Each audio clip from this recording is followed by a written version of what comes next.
In the vast reaches of the cosmos, countless civilizations flourish, each more extraordinary than the last. Among them are the ice people, beings made of crystalline ice, residing on frozen worlds. Then there are humans, whose technology has reached staggering heights. After cracking the code of eternal life, humanity lived without fear of survival, reveling in infinite time and indulging in every possible pleasure. But, over time, this excess of leisure led to boredom, and society sank into a mire of monotony. Back then, people would risk their lives just for a taste of something new.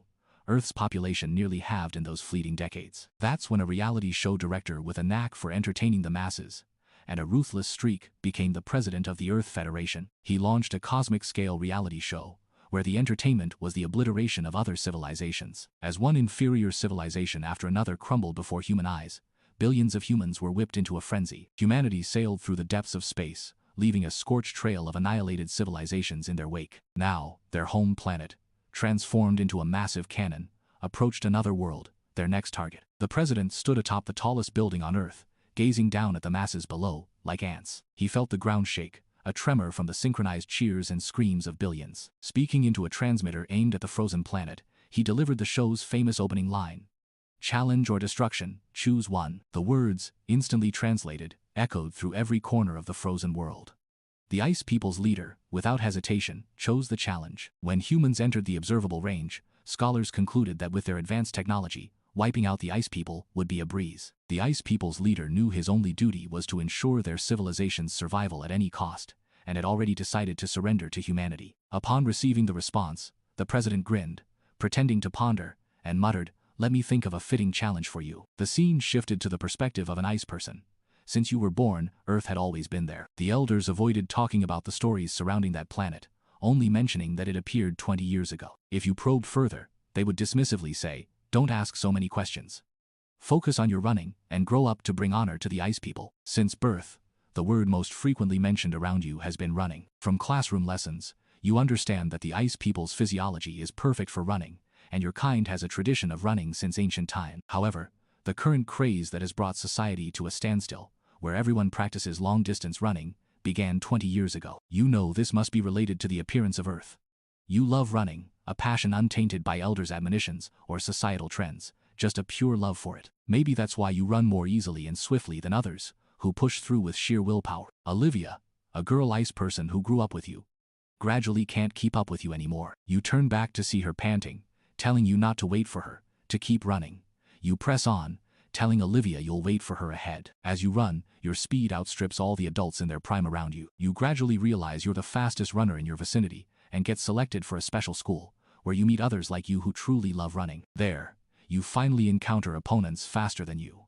Over the next few years, with professional training, your speed and endurance improve significantly. You are not the fastest at the school, but you rank well.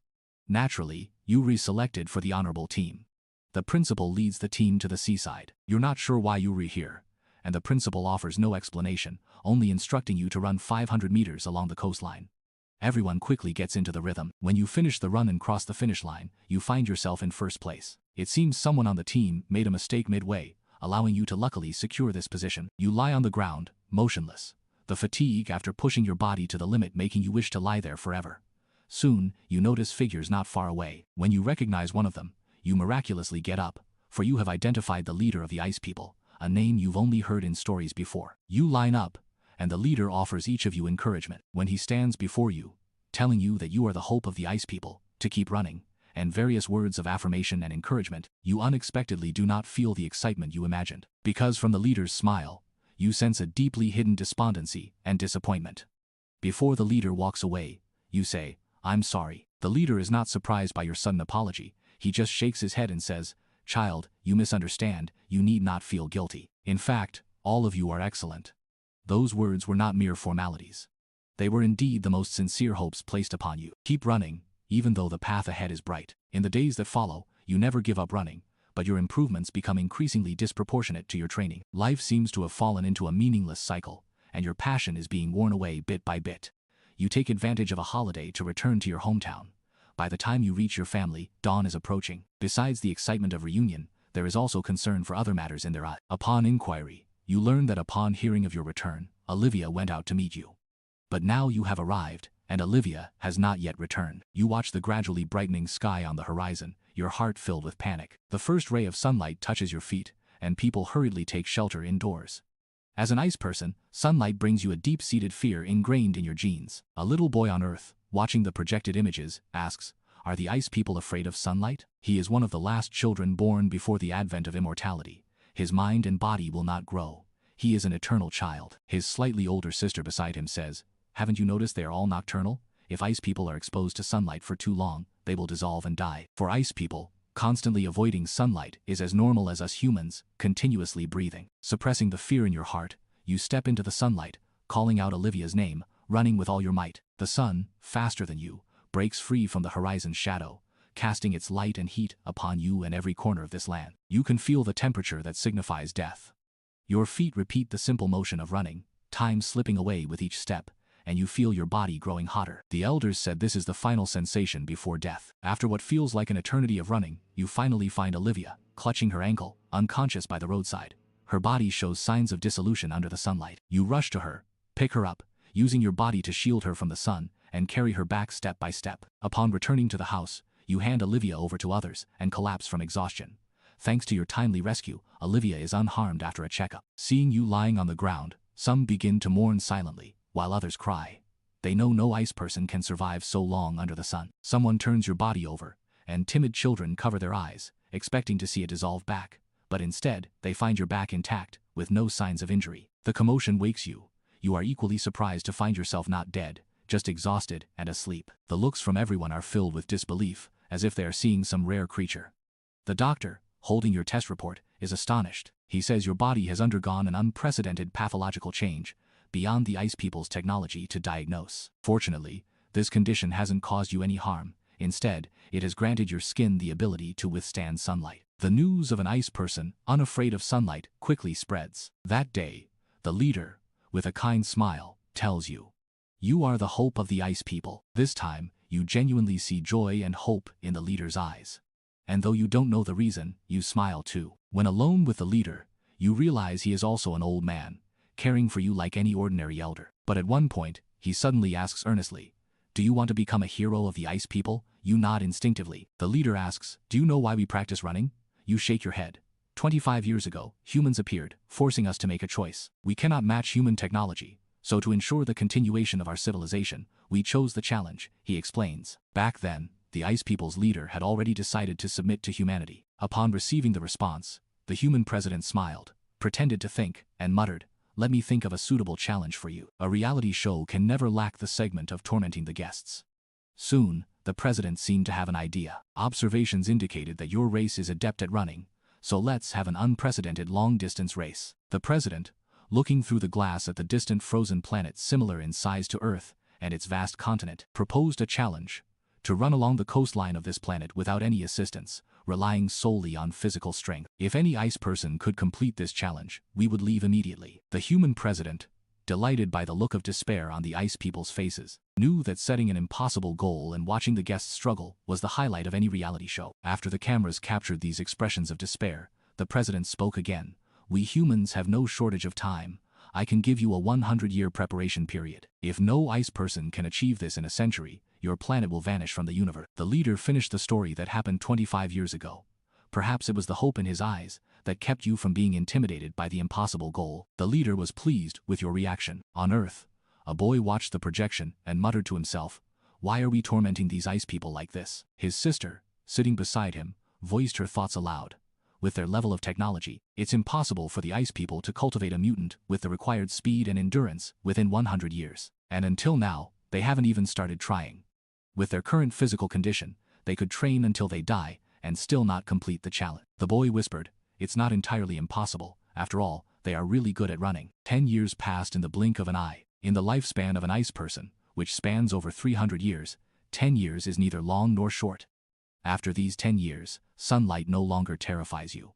You've grown accustomed to running under its scorching rays. You run through empty streets, under the blazing sun, without a fixed route, letting your feet carry you forward. You pass by the school where you trained a decade ago, now long abandoned. You understand the runner sits, not that they gave up, but the school was abandoned, or rather, the nationwide running initiative was abandoned.